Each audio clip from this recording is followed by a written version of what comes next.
ഈ വലിയ യോഗത്തിൻ്റെ അധ്യക്ഷപദം അലങ്കരിക്കുന്ന അഭ്യന്തരായ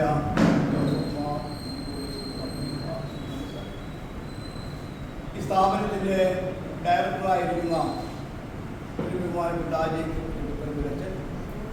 അതിൻ്റെ assistant director doctor Raju father, ഇവിടെ സന്നിഹിതരായിരിക്കുന്ന വന്യരായ വൈദികസ്ഥരെ, സന്യസ്തരെ, സ്നേഹം നിറഞ്ഞ സഹോദരി സഹോദരന്മാർ,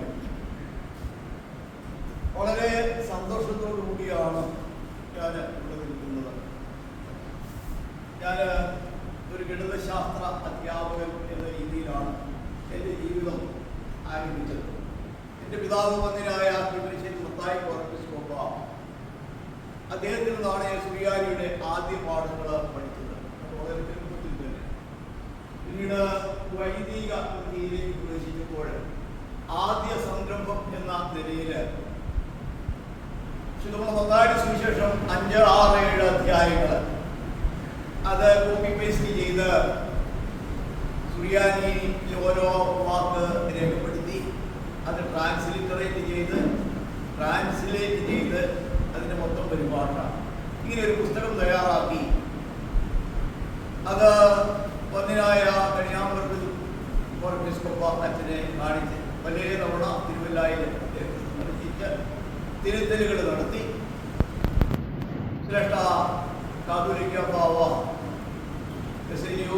തോമസ് പ്രഥമൻ അദ്ദേഹം വന്ന ദിവന്യാസത്തിരുമേനി പിതാവിനെ കാണിച്ചു.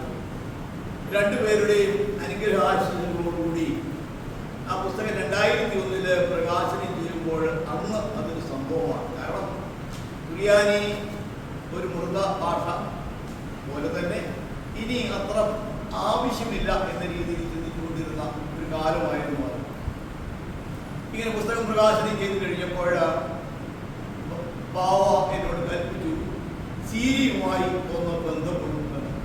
അങ്ങനെ 2001 പുസ്തകത്തിന്റെ കുറെ കോപ്പികളുമായി ഇവിടെ വന്നപ്പോൾ പറമ്പിലച്ഛൻ വിദേശ യാത്രയിലാണ്.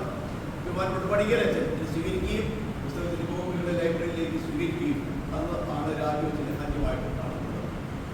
പിന്നീട് ഇവിടെ നടക്കുന്ന എല്ലാ കോൺഫറൻസുകളിൽ പങ്കെടുക്കുകയും പേപ്പറുകൾ അവതരിപ്പിക്കുകയും എൻ്റെ സഹധർമ്മിണിയെ ഇവിടെ ചേർക്കുകയും പിന്നെ ഞാനും എൻ്റെ സർവീസ് പീരീഡ് കഴിഞ്ഞ്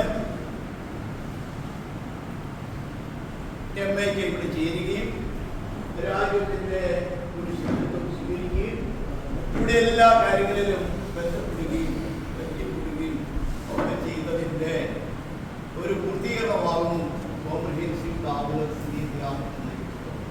ഇത് ഒരു ഓൺലൈൻ ക്ലാസ്സിന് പല ഓൺലൈൻ ക്ലാസ്സുകളുടെ ഒരു ഔട്ട്പുട്ടാണ് ഇത് എന്ന് പറയണം.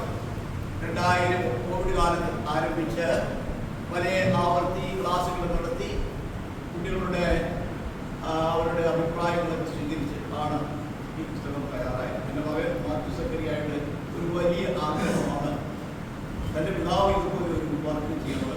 സാധാരണ അങ്ങനെ മക്കളെക്കുറിച്ച് ഇന്നത് ചെയ്യണമെന്ന് പിതാക്കന്മാരും മാതാക്കന്മാരും ആഗ്രഹിക്കുമെങ്കിൽ എൻ്റെ പിതാവ് ഇങ്ങനെ ചെയ്യണം എന്ന് ഒരു പുത്രൻ പറഞ്ഞു കഴിഞ്ഞപ്പോൾ അത് സാധിക്കണം എന്ന് ദൈവം അത് തീരുമാനിച്ചു. ഇങ്ങനെ ഈ പുസ്തകം ഉണ്ടായി. വളരെ അധികം ഇൻപുട്ട് ഇതിലേക്ക് ചെലുത്തിയിട്ടുണ്ട്. എല്ലാം നന്ദിയോടെ ഓർക്കുന്നു. അതിന് കാരണം ഈ സീരിയലിൽ നിന്ന് കിട്ടിയ പ്രചോദനമാണ് എന്ന് പറയാതെ വൃത്തിയില്ല. എപ്പോഴും സ്നേഹത്തോടു കൂടി ഇടപെടുന്ന ബഹുമാനപ്പെട്ട പ്രവർത്തിച്ചുകൊണ്ട് എൻ്റെ MA ക്ലാസ്സിൽ എൻ്റെ ഗുരുവാണ് രാജുവിൻ. പ്രായത്തിൽ എൻ്റെ കുറവാണെങ്കിലും ഞങ്ങൾ സ്നേഹത്തോടെ വസിക്കുന്നു. ഈ പുസ്തകത്തിൻ്റെ 3, 4 വാക്കുകളിൽ വെബുകളുടെ ഇൻഫ്ലക്ഷൻ ചാർട്ടുകൾ തയ്യാറാക്കുമ്പോൾ എല്ലാവർക്കും രാജുവിൻ്റെ സഹായം തേടിയിട്ടുണ്ട്. അതുപോലെ 1ാമത്തെ പാർട്ട് തയ്യാറാക്കുമ്പോൾ പറമ്പിലച്ഛൻ്റെ നിർദ്ദേശങ്ങൾ സ്വീകരിച്ചിട്ടുണ്ട്. അങ്ങനെ ഒരു വലിയ സംരംഭമായി പുറത്തിറങ്ങുമ്പോൾ ദൈവത്തിൻ്റെ നിശ്ചയമാണ് എന്ന് കരുതുന്നു. ഈ രാജ്യത്തിന് ഓർപ്പിച്ചതുപോലെ ഈ അംഗീകാരം ആദ്യങ്ങളും അത് തെക്കേപ്പറമ്പിലച്ഛനും തുടർന്ന് ഈ ഭാഷ സംസാരിച്ച നമ്മുടെ രക്ഷകനായ കർത്താവിനും ഉള്ളത് ഈ ഭാഷ മരിക്കുകയില്ല എന്നത് സത്യമായ നമുക്ക് ഇതെല്ലാം എല്ലായിടത്തും ഇത് പ്രചാരത്തിൽ ആയിക്കൊണ്ടിരിക്കുന്നു. ഈ ഭാഷയുടെ വേണ്ടി പ്രവർത്തിക്കുമ്പോൾ അല്പസ്വല്പം അപമാനം സഹിക്കേണ്ടി വന്നാൽ പോലും അതൊരു വലിയ കാര്യമായിട്ടാണ് ഞങ്ങൾ കരുതുന്നത് എന്നും കൂടി രാജ്യത്തിന് വേണ്ടി കൂടി പറയും. പലപ്പോഴും പല വിഷമങ്ങളുണ്ടായി എല്ലാം ഭാവിനെ പ്രതി സാധിക്കും. ഈ ആദരവ് ഒരു വലിയ കാര്യമായിട്ട് കരുതുന്നു. പ്രധാനത്തിന് ഇതിന് ഇനിഷ്യേറ്റീവ് എടുത്തു. അഭിനന്ദ യുവാവായ തിരുമേനി ഇവിടെ വരണം എന്നത് ആഗ്രഹമാണ്. തിരുമേനി ഇവിടെ സമയത്ത് ഇവിടെ വരികയും ഈ കാര്യങ്ങളൊക്കെ വളരെ നന്നായിട്ട് നമ്മളോട് സംസാരിക്കുകയും ഈ സമയം മുഴുവനും ഈ നമ്മളോട് ചേർന്നിരിക്കുകയും ഈ പ്രസ്ഥാനത്തിന് വേണ്ടി പ്രാർത്ഥിക്കുകയും ചെയ്യുന്നു. എല്ലാ നന്ദിയും മനസ്സിൻ്റെ പെട്ടെന്ന് നിർത്താൻ പറഞ്ഞു. ഞാൻ അതങ്ങനെ ചെയ്യുകയാണ്. ഒരാഗ്രഹമുണ്ട്. സുറിയാനി ഭാഷ അത് പഠിക്കുന്നതിന് അതിന് ഒരു ഹോമിലി ചെയ്യണം എന്ന ഒരാഗ്രഹം ഉണ്ട്. നിങ്ങൾ പ്രാർത്ഥിക്കണം. പാലായുടെ കോഴ്സ് ഉണ്ട്. അത് 5 സിലബിൾ ഉള്ളതാണ്. എഫ്രൈമിൻ്റെ ഉണ്ട് 7 സിലബിൾ ഉള്ളതാണ്. യാക്കോബിൻ്റെ ഉണ്ട് 12 സിലബിൾ ഒരു വരിയിലുള്ളതാണ്. 8 സിലബിളുള്ള ഒരു സിസ്റ്റം ഇങ്ങനെ രൂപപ്പെടുത്തുന്നതിന് ഉത്സാഹിച്ചിട്ടുണ്ട്. ഒരു സ്റ്റാൻസ ചൊല്ലി ദൈവത്തെ സ്തുതിച്ചുകൊണ്ട് നമുക്കെല്ലാവർക്കും സ്തുതിച്ചുകൊണ്ട്